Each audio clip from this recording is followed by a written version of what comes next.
second one. Where do you come from, Lubbock, Texas? Lubbock, Texas, yes, sir. You go to school down there?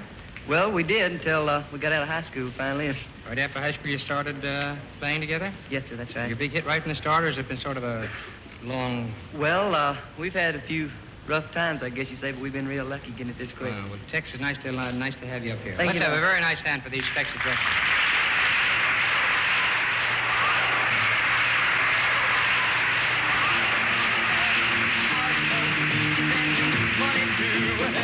You know you love me, baby, till you tell me maybe that someday, well, I'll be blue. Well, that'll be the day when you say goodbye, yes, that'll be the day when you make me cry. You say you're gonna leave, you know it's a lie, 'cause that'll be the day when I die.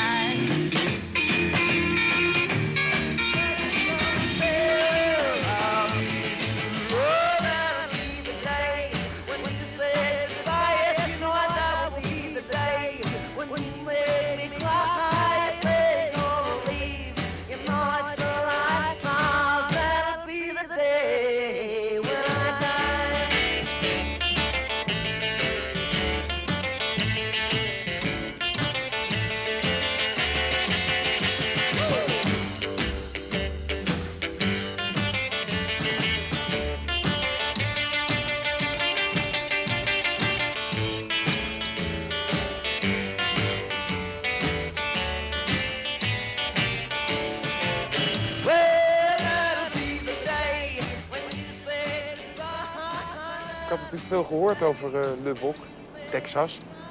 En voordat ik hierheen vloog, zei iemand, het is niet meer dan een spatje vuil op de wereldkaart.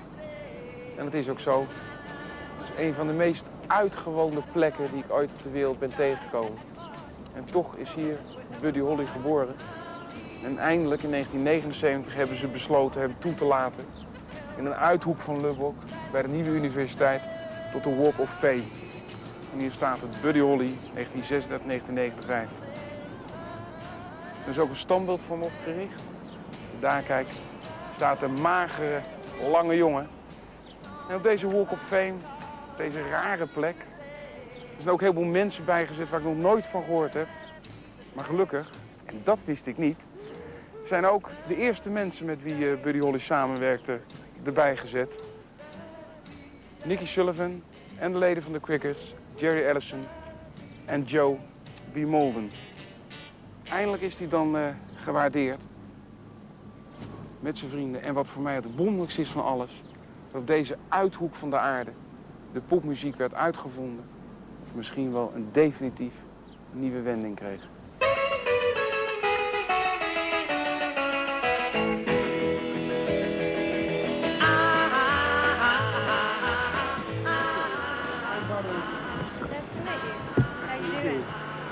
Fine. For the first time in Lubbock. What do you think about Lubbock, Texas? It's so empty. It's empty? Yes. Well, it's spread out, put it that way. And so quiet. It's really nice. I like it. I like it better than Dallas. So you lived here for all your life? What? You lived here for all your life? No, I've lived in Dallas for quite a while. I was born and raised in Lubbock, though. Mm-hmm. And now you're back in Lubbock? Right. I like it.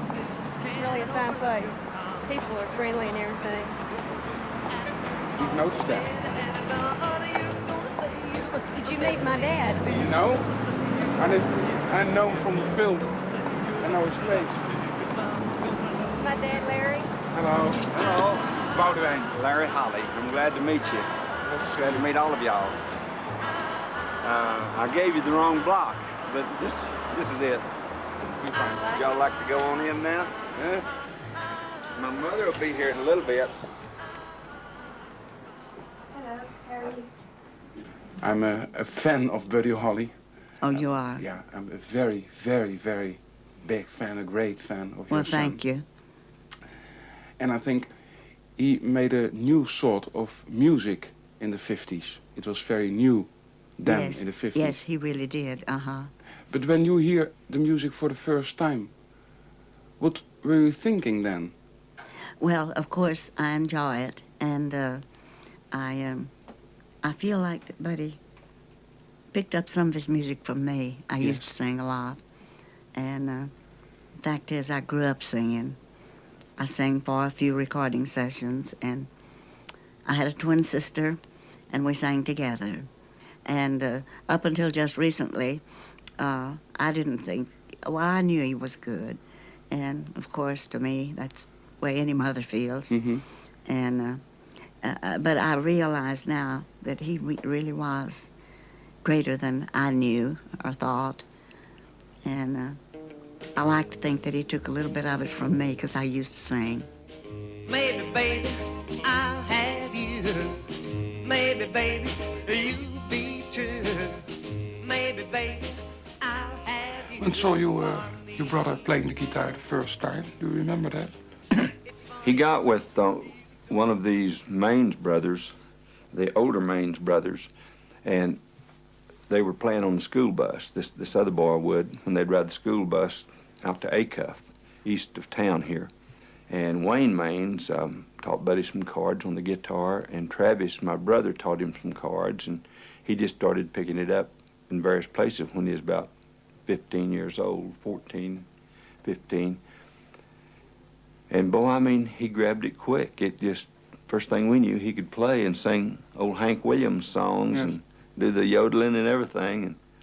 And you played together also in your, yeah? When we were very young, when I was about 14 and Travis was 12 and Buddy was 6 or 7, well, we was on a stage show, on several of them, amateur shows, and Buddy played with us. Mostly Larry played the violin and I played the accordion, which was a weird combination, but we would enter talent contest, amateur talent contest, and for the most part we won them. Where's Buddy? At one time, Buddy played with us in one, and we won it that night. Yes? And I think due to Buddy. And do you remember the song then you played? Yeah. Yeah? The song, please. It was called River of Memories. That's a song by an old song. It was, I don't even know who wrote it or anything, but I believe Mother taught it to us. Buddy come to me one day and said, Larry, I found a banjo that a guy wants to sell, cheap. And I said, well, you can't play a banjo. And he said, I can learn it. And I said, okay, let's go take a look at it. And we went over to this guy's house, and we got it for $10. Well, this banjo was hid all these years, and I found it over at Mother's house about, 2 or 3 months ago. And actually, it hadn't even been opened, except I just opened it a minute. The strings and all. Can you have a look inside? Yeah, we can look at it. It's a heavy thing.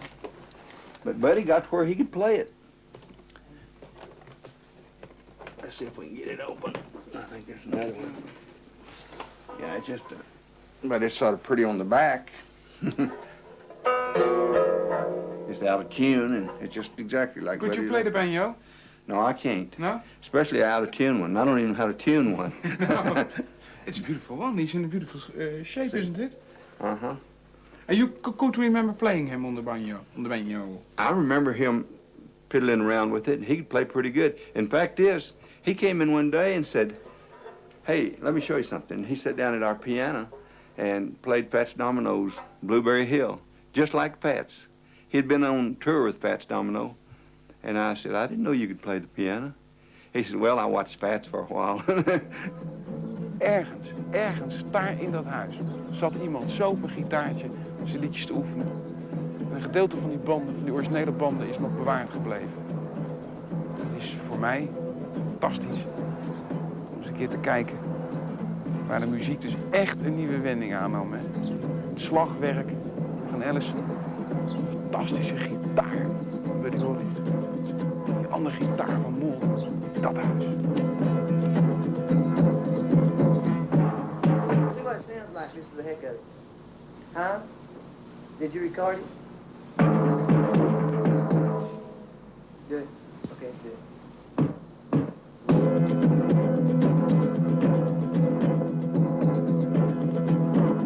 They were singing at home in the 50s. Oh, yes. Where? In the garage or? No. In the house, in Buddy's bedroom. In Buddy's bedroom. Mm-hmm. Was there space enough? We didn't have. They didn't go into the garage for their recordings, as has been reported. That isn't true. No. Oh, I always think it was in the garage. No. It was in Buddy's bedroom. Buddy's bedroom. Mm-hmm. And you were cooking or something. What were you doing? You hear the sound? Oh, yes. I was going about my housework, listening, of course. I didn't go in there, and but I could always hear it and enjoyed it. And I'd make an appearance in there occasionally and maybe make some remark about a little change here What or kind there. of remarks? Could you remember one remark? Not too loud or something like that? Yes. Yes? That's right. And you're singing that a little bit too loud, I believe, and you might tone that down a little bit. And Buddy, sing that the way you sang it the other day. Young people about his age could tell that he was doing it good, you know, doing it great. And I started just hearing him a little bit over Mother's, and then I started having him bring his guitar out on the job whenever we were doing some tile jobs. And it got to where he didn't have to help much. All he had to do is sit on the tile boxes and play requests. We could request Marty Robbins or Hank Williams, any of them old songs. He could do them, and he did them so good that everybody on the job would quit working and come and listen. Finally, the contractor told me, he said, I like to hear him, but we're not getting this house built. The whole family was behind him, and we enjoyed his music. And there were times, I suppose, when he was beginning to learn that he made, you know, no one likes to hear anybody practice over and over and over, you know, repetitious stuff that grates on your nerves. But for the most part, I think they were real happy with his efforts. My father, for instance, he was very insistent on all of us taking music lessons. He loved music so much that he couldn't play or sing, but he loved to hear us. So he was willing to sacrifice and lay out the money for music lessons such as that. And so that's where it all came from, I think. Every day it's getting closer, going faster than a roller coaster. Love like yours will surely come my way. Hey, hey, hey. And then there was his first hit in the United States. What do you remember of his first recording on the radio, at home listening to the record of your brother? Yeah, even before he had the hit, he had been doing some pretty good stuff and cutting some acetates, and he'd bring me these acetates when he'd get through and sign them and everything and give me one. And in fact, he's right over there. There's some. I've got. There's an acetate. I've got quite a few. This is the very first acetate. Of That'll Be the Day. That'll Be the Day. And this is handwriting too. Right, he signed it. And he writes here "holy" without an E. Yeah. Why he left the E? Well, I've got some of them that he had the E in. Yes? Uh-huh. But why he left the E? It's such a beautiful name. That was Norman Petty's idea. He said, well, why don't you just leave it out since they missed it on the first album? And so Buddy said, okay. Oh, it was a mistake on the first album. There was a mistake on the first album. And we were sitting over on a job working, me and him, and he was real despondent one day, about 3 o'clock in the afternoon, on the City County Health Unit here in Lubbock. I said, Buddy, what's the matter? He said, I don't know. He said, I wish to goodness that we could hear something. Norman sent those. Norman Petty. Yeah, he sent that tape off to New York over a month ago, and I haven't heard anything. And he was getting disgusted. I said, well, let's go put up the tools, and well, let's go over to Mother's and call up to New York and see if they're going to do something or just, you know, I was getting aggravated. And he called up there. I wanted to be sure and call on Mother's phone because of the phone bill. And the guy said, hey, baby, he said, they're playing your song on the streets of New York. It's going to sell 1 million. Buddy said, sure enough. He said, well, could you send me $500? I'm starving to death. He said, sure thing. And they sent him $500. And I lost my helper right then.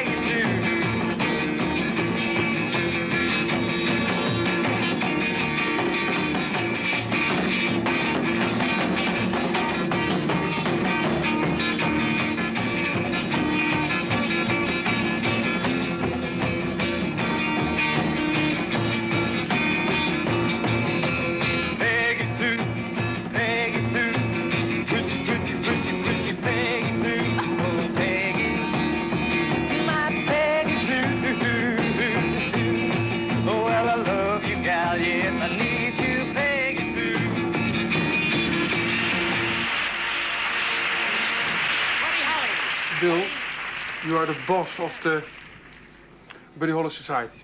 Isn't it? Memorial Society, isn't it? Correct. Yes. I'm a fan, and you are a great fan too. But could you explain what's so special for the other people in the world who never heard about Buddy Holly? Number one, it's very happy music. If you're having what we call over here a downer day and you're feeling sad, you put his music on, you feel better. Number two, he always spoke in the first tense. He's speaking to me, not to everyone else, but right to me. And I think a lot of his fans feel the same way with his music. I think his clear bell-tone voice, his good clear licks on the guitar, and the lyrics of his songs that were so, not repetitious, but they told a story. And then too, for the most part, Buddy's songs were happy music. There were a few, you know, tear-jerkers, but anyway, what everybody seems to like about him is the happiness, the beats, you know. And I'll tell you one thing I remember. We were in a theater with a very wide stage, and when they came out, two crickets stayed on one side of the stage, drums in the middle, and Buddy went to the other side and played to the people in the poor seats, the side rows that don't see as well. I thought that was very, very nice. I really did. What was the first shock for you? The first shock was March of '58. I went to see the Crickets, my favorite group, do That'll Be the Day, and did not, I hate to say, know who Buddy Holly was. The records all said Crickets. I went to see him do That'll Be the Day, and one of the songs they did was Peggy Sue. And I said to my friend, that sounds like Buddy Holly. He said, that is Buddy Holly. And that's how I knew Buddy Holly was one of the Crickets. You're one of the original Crickets. That's right. And you played with Buddy then 10 years, nearly 10 years? Nearly? 54. 54 till 58, isn't it? 54 to 58, yeah, just about 4 years. And then you split up? Oh, yeah, Buddy moved. Buddy and I both got married. I married Peggy Sue, and he married a girl from New York named Maria It was Lena. Cindy Lou, isn't it? Not Peggy Sue? Well, my wife was Peggy Sue. We changed it because of her. Okay. Buddy started the song with Cindy Lou, and then he and I finished it to Peggy Sue. Yes, okay. But anyway, Buddy's wife was from New York, and he moved up there, and Joe B and I started, and we sort of worked it out, and we didn't actually have a fight or anything. Buddy said, okay, I'm going to try it in New York a while, and we got some more. We got a fellow named Earl Sinks and Sonny Curtis, and started another bunch of Crickets, and we're made some records. In fact, we cut Love's Made a Fool of You, and Someone was the other side, which is immaterial. But anyway, we were recording as the Crickets, and Buddy was working out of New York. The Beatles took the name from the Crickets. I can tell you that when they looked up the name, they wanted an insect name. A lot of the groups of the 50s had insects names, and they went to an encyclopedia, which goes from A to Z. Well, the first name they stopped on was Beatles, and Jerry Allison, the drummer, says, nah, that's just a little black bug you step on. And they kept going down, they got to the C's, and they found Cricket. It would be possible that Buddy Holly and the Beatles was the first name. And Paul McCartney and the Crickets. You never know. You never know about history. Nice to hear that. But about yourself, for me, you're a very famous drummer. Well, thank you, Baldwin. And you had a lot of special effects. You know, the cardboard drumming. Right, you can do that. And Not Fade Away, and You're So Square, and some of the old things we just used the cardboard box. Could you tell me something about why you didn't use a drum set, but the card box? Well, it sounded different for one thing, and besides that, with the drum, they ring a lot more, more resonant, and there's a little more leakage into like the bass mic and the guitar mic and the vocal mic. So in all those days, until probably, well, all the things that Buddy and Joe B and I cut together, I suppose, were mono. You know, it's all cut at one time, and if you wanted to overdub, you had to start another machine and run that onto it and sing with that. You know, so we tried to get it all at one time, and the cardboard box didn't ring so much, didn't leak into the mics. You have to remember, here in the States, in the 50s, we had mono. We didn't even have stereo recordings back in '57. And the only way really to double track is to put something on one recorder, feed it to a second one, and then redub again. Every time you dub something, whatever was originally on that tape goes further into the background. Well, Buddy did it backwards. He would put the bass line on first, as they do today. All my life I've been waiting, and I there'll be no hesitating, no boy. When you're with me, oh boy, I thought the world could say that you were meant for me. Stars appear and the shadows are falling. You can hear my heart calling. A little bit of loving makes everything right. I'm gonna see my baby tonight. All of my love, all of my kissing. You don't know what you've been missing, no boy. When you're with me, oh boy, I thought the world could say that you were meant for me.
think of Yeah, other Mick- people who are singing the songs of your brother? Mick Jagger, he and also the Beatles have done some, and Linda Ronstadt, and they're all good, but none to compare with Buddy, I don't believe. Could you explain to me the difference between the pop music of today and the music of Buddy Holly? What's the difference for you? Are you listening to Madonna or Slade or Motorhead or call me some modern stuff? Well, to be nice, to be real nice about it, I feel there's a lot of monotony in today's music. It's the same thing. And I think you can blame that on synthesizers. Today's music, if you listen to the first 6, 8, 10 notes, they all sound the same to me. Back in the 50s, if Chuck Berry was doing Johnny B. Good, you hear the first 5 notes, you know it's Chuck Berry. If it's Buddy Holly, you knew it was Buddy Holly. I'm gonna be as it's gonna be. You're gonna give your love to me. Love to last more than one day. Say love's love, not fade away.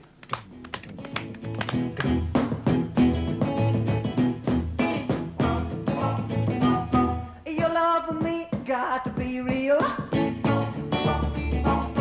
For you to know just how I feel.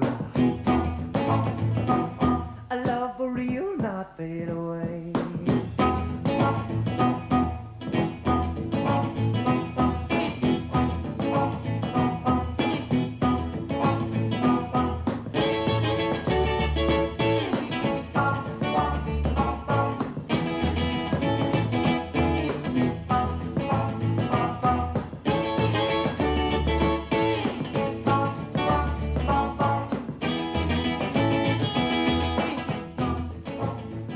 Is one secret for me in his life.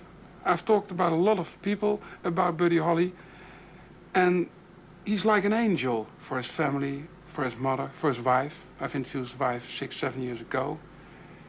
You've read that story from Little Richard in his book about Buddy Holly. Yes, I have. What do you think of that?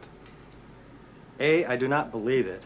Me no. But B, I'm sure. if it happened, it certainly would not be before Buddy had to go on stage. Explain it was about sexual things Buddy Holly was doing. And I'm not saying he didn't do that, but he was not a saint. Buddy has been called... But his brothers and his mother are talking about a saint.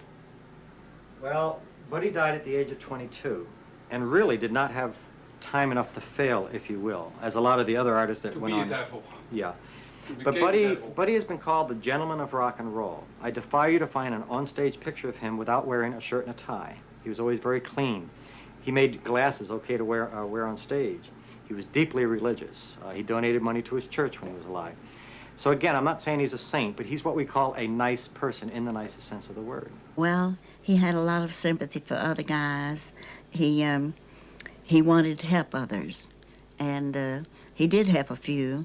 I can't recall just who they were, but he was always glad to help someone else get into the music business, and did. Mm-hmm. But I don't recall just who they were. I've got my own memories of Buddy, and I know how I want to remember him, not how some book will start getting me to try to remember him that way, because, you know, they make mistakes in those books and things. Could you tell me an example of a mistake? Well, since I haven't read the book, but I know you've heard about it. Yeah, little old things, nothing serious at all. Yeah, I don't know about what was in Little Richard's book. About some sexual things. Yeah, well, I wasn't there, so I don't know. You don't know that? I don't know about that. Is it true or is it untrue? Is it gossip? It could be only I gossip. imagine it's gossip. I don't want to call Little Richard a liar, you know, if he was there, because I wasn't there, you know. But, I mean, Buddy Holly drank a beer and smoked a cigarette. He wasn't an angel, you know, he's just a guy like the rest of us. Perhaps they make too much an angel of him. Right, I think he's one of so. the greatest in rock and roll history. But right, he was an awful good singer, but he wasn't, he was not angelic. He was not angelic? No. And you? Oh, no, still not, I don't suppose. No, I don't believe that I've read a thing that would make me angry. But they've written a lot of lies, too, I think. Yes, I think so, Yes. yes. Fiction, mostly, that they've put in. And that's all right with me. It's all right with you? If it is anything bad. And so I don't know of a thing that's been written that's been bad about Buddy. Have you? No. No, most all been good. Yeah.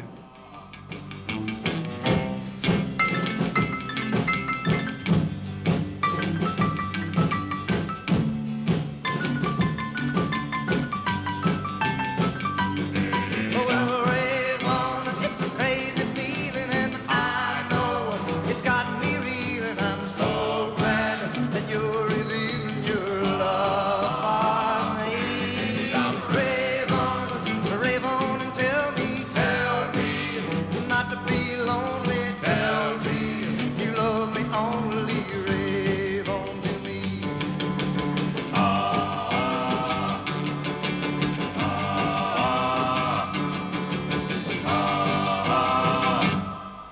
There are released a lot of songs now.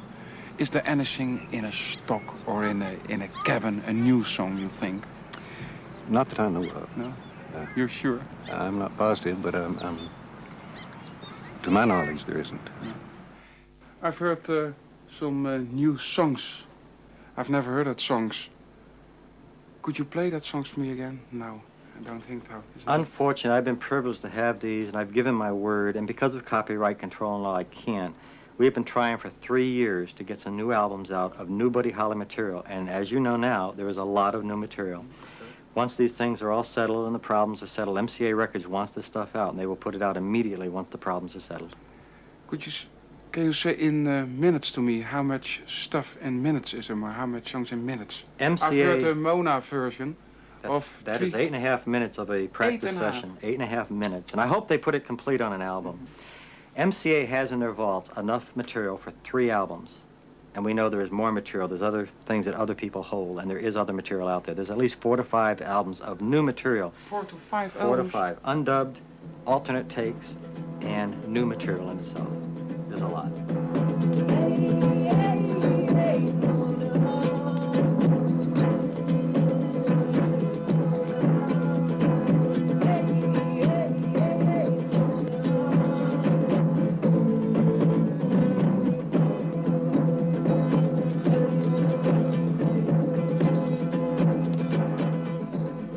What's the most favorite song of your brother, in your opinion? Well, there's several. I like Send Me Some Lovin' real well, and I like It's Too Late. In fact, as he did that song, It's Too Late for me. She's gone. And he brought me, I just had to aggravate him into doing it, and they did it on a one-cut deal. He brought me the acetate and signed it and gave it to me. And Brown-Eyed Handsome Man is another one that I had him do at my request. He didn't intend to cut it and make a record, you know. But those 3, I just love them. And I like Bo Diddley, all of them that he did. I think True Love Ways. True Love Ways. Mm-hmm. But you've written that by yourself, isn't it? For a part. Well, yes, I did write that, I believe. I forget that, but I did write it. It's been the same since I first heard it in July of '57. It's That'll Be the Day. Could you play it for me? I don't know if I've got it. The most beautiful version Can you've we ever do a heard. segue to that? Yes. Or a record? A record, okay, a record. Oh, no, I can do Now, that'll be the day? That'll Be the Day. Well, that'll be the day when you say goodbye. Yes, that'll be the day when you make me cry. You say you're gonna leave. You know it's a lie, 'cause that'll be the day when I die. When you give me all your loving and your dirty loving, all your hugs and kisses and your money too. Well, you know you love me, baby. Still you tell me maybe that someday, well, I'll be through. Well, that'll be the day when you say goodbye. Yes, that'll be the day when you make me cry. You say you're gonna leave. You know it's a lie, 'cause that'll be the day when I die.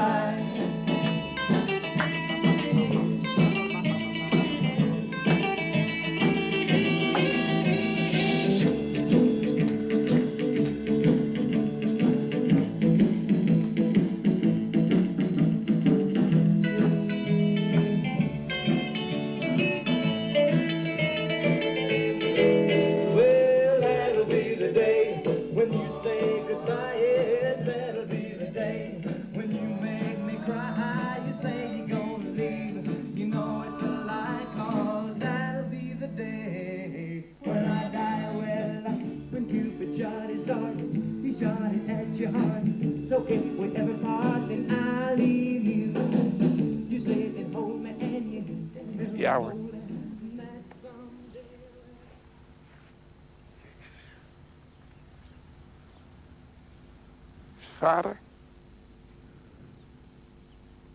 En hier is hij. It's raining in my heart. Nummer.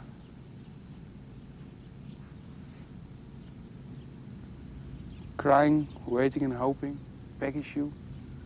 Peggy Sue got married. Not afraid away. And that'll be the day. And it doesn't matter anymore.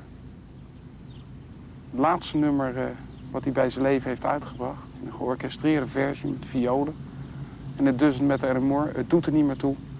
Dat nummer stond op de Amerikaanse hitparade. Toen hij neerstortte in begin 59.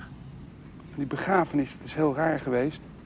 Hij was nog niet zo lang getrouwd geweest met Maria Elena, een Puerto Ricaans. Die is niet op de begrafenis geweest.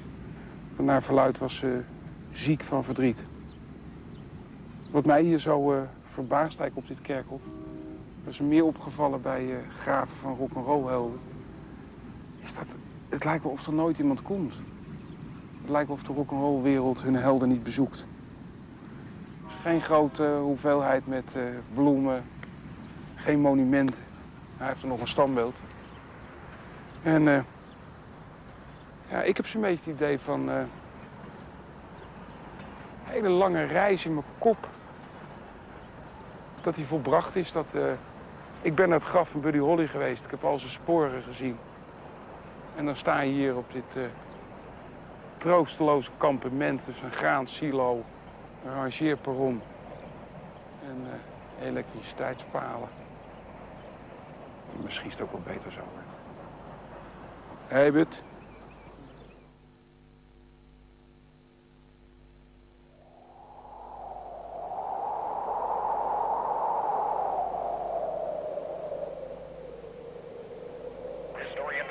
Iowa, 3 of the nation's top rock and roll singing stars, Richie Valens, J.P. the Big Bopper Richardson, and Buddy Holly died today with their pilot in the crash of a chartered plane.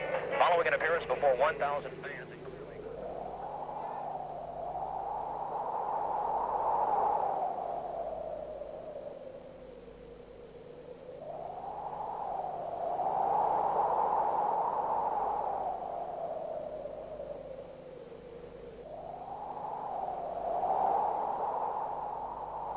Are you playing them often, his records? Quite a bit lately, because I've been really... There was about 10 years. I was so sad whenever he died that I couldn't even listen to his music. For 10 years? I couldn't even listen to the radio, period, anybody. And I just sort of lost interest. I thought, well, since Buddy's gone, it's all over, you know. But later on, the fans started calling and saying, how do you like this song or that song? And I thought, I better listen to him, you know, some more. And I started realizing then that he could put some feeling into it that I had never heard anybody else do.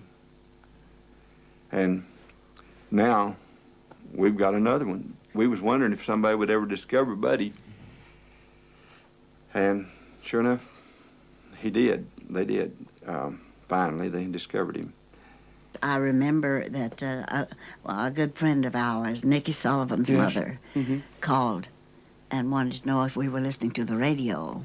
And I said, oh, yes, we listen to the radio a lot. She said, well, have you heard anything? And I said, well, I don't know what you mean. I said, we're listening to music. And she says, well, there's some news, and I wonder if you've heard it. And I said, well, no, I haven't. Just what are you talking about? She says, well, maybe I'd better find out some more about this, and then I'll talk to you later. And then I told my husband, I said, turn the radio on and let's hear. I told him what Mrs. Sullivan had said. That was Nicky Sullivan's mother. And I said, let's turn the radio on and see if there's some news. And immediately we heard, there's been a small plane crash.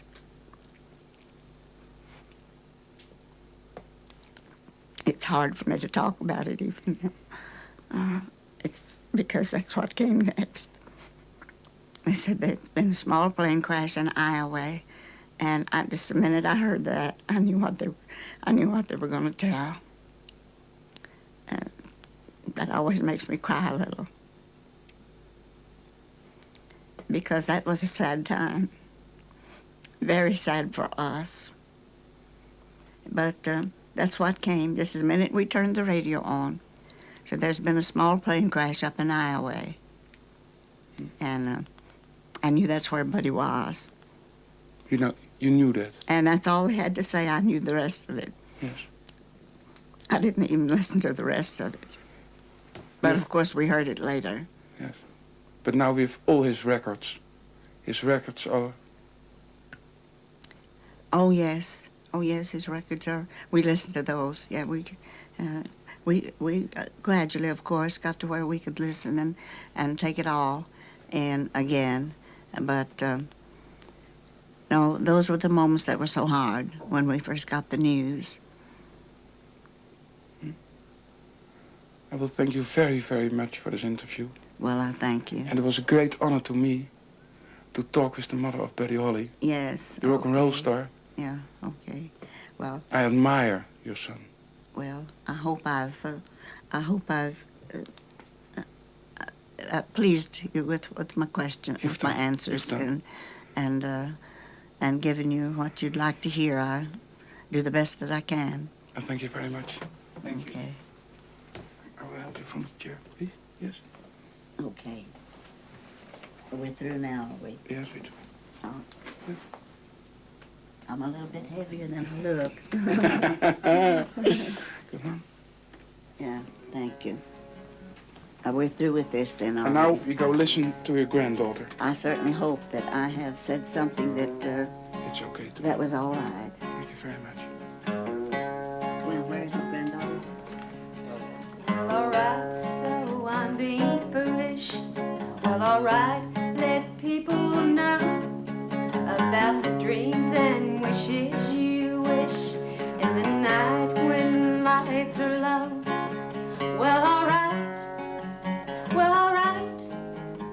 we will live and love with all our might. Well, alright,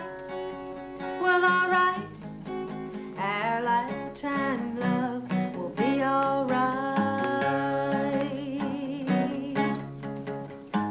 Maar het gek, zij vertelt natuurlijk als moeder. En ik weet dat ik aan de radio hing. Ik hoorde het op Radio Luxemburg een dag later. Dat is de enige popzender die we toen hadden. En dat hetzelfde moment opeens mij weer terugkwam. Ik vind me een ongelooflijk sentimentele draak, dat weet ik ook wel. Maar het deed me echt wat. Ik dat hele interview denk... Ik wil eigenlijk alleen maar praten. Niet omdat ik zo graag over dood wil horen. Maar gewoon omdat het zo'n ongelooflijke betekenis heeft gehad. Ook voor mij en al die andere rock'n'roll fans. En opeens met die moeder hier te zitten, dat vind ik zo'n fantastisch moment. En de radio betekende nog wat. En dat geldt aan alles. De radio maakte de rock'n'roll. En op de radio hoorde je ook dat je zoon overleden was. Be